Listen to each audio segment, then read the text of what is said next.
तर आता हळदी नाचून झालेली आहे आणि नाचून नाचून सगळ्या पोरांना भूक लागलेली आहे. तर कशा प्रकारे ते हळदी नाचल्या गेली ते तुम्ही बघितलेच असाल. आणि एवढ्या असं नाचून भूक लागणं हे साहजिकच आहे. त्यामुळे जेवण तर वाटतं संपलेलं आहे. तर मग आता संगमेश्वर बाजारपेठामध्ये संगमेश्वर डेपोलाच ना रेल्वे स्टेशन. अच्छा, रेल्वे स्टेशनला तिथे बुर्जी मावाचा स्टॉल असतो, उघडा असतो होता आता या टायमाला. नाईटलाच चालू असतो. नाईटलाच चालू असतो. तर मग त्यासाठी आता चाललेलो आहेत आम्ही. आणि तर बघाल तर किती जण आहेत, टोटल 30 जण आहेत. 4 बाईक 30 जण आहेत आणि आहेत 4 बाईक आहेत आणि वाटून एक इको, म्हणजे एवढ्या जणांना ॲडजस्ट केलेलं आहे. खायचं जर आहे तर ॲडजस्ट तर करणं बनतं आहे बाईक. बघूया ओपन भेटतंय का. असो ओपन असं मला वाटतं. राहुल काय बोलतो. चालू असतं. आम्ही काल सकाळी काल पण जाऊन आलो, कारण रात्री आम्हाला भेटला चालू. त्या ती टेस्ट आवडली म्हणून आज आम्ही सर्व परत चाललो आहोत. पण आता तुम्ही बघताय की म्हणजे एवढी ॲडजस्टमेंट करून चाललो आहे, पण त्यातलं एक पण जण कमी होईल तर नाव घेत नाही आहे. एवढ्या भुका लागलेला आहे. त्यातून मुंबईतून एक व्यक्ती येते, तिला पण येता पिकअप करायचं. मग तिला चालत आणि बोलवणार आहे, बाकी काही नाही. आता तोच मोठा प्रश्न आहे की येताना तिला कुठे ॲडजस्ट करायचं.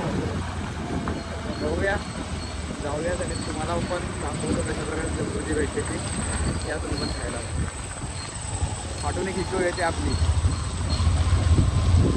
5 गाडीमध्ये 15 जण.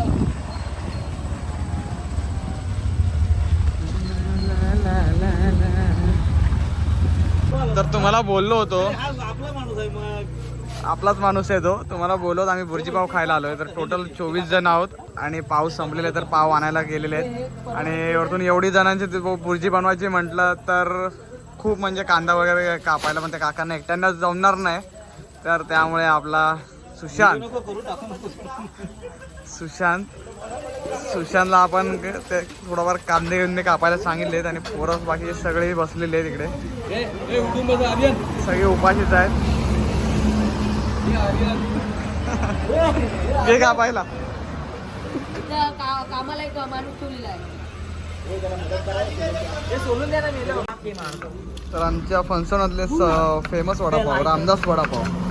तर रामदास वडापावचे माझे मामा, रामदास मामा, ते देखील मदत करतात कांदा कापायला. कारण की जेवढ्या लवकर होणार तेवढ्या लवकर आपल्याला खाऊन निघायचं आणि उद्या परत लग्नाला जायला निघायचं.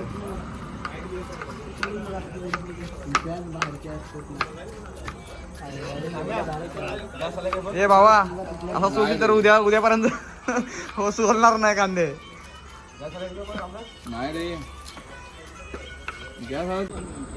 या बुर्जीपाववाल्या काकांची रेसिपी चोरताना हे दोघं. घाबरून काय, ते रेसिपी तुम्हाला मला सांगणार नाहीत काय कसे आहेत ते, त्यामुळे तुम्ही पाठीच उभे राहा. काकांनी सांगितले आम्हाला रेसिपी. सांगणार नाही काकांनी. एक कुठला तरी एक मसाला कमी सांगितलाय. मसाल्यावर डब्बाच आमच्या समोर आहे. सिक्रेट मसाले आहेत. आता आम्ही घरी जाऊन बनवणार. पण आज आमचं एवढं नशीब खराब, आम्हाला पाऊस नाही भेटला. तर आम्हाला बुर्जी घरी नाही यायचे, पण पाव दुसरीकडे आणायला जायचे. पण बुर्जी जरी आपण घेऊन गेलो ना घरी, तर आपल्याकडे भात आहे. दुपारच्या जेवणातला भात, अंडा राईस, काय रे, काय पण खाल्ल्याशिवाय झोपायचं नाही.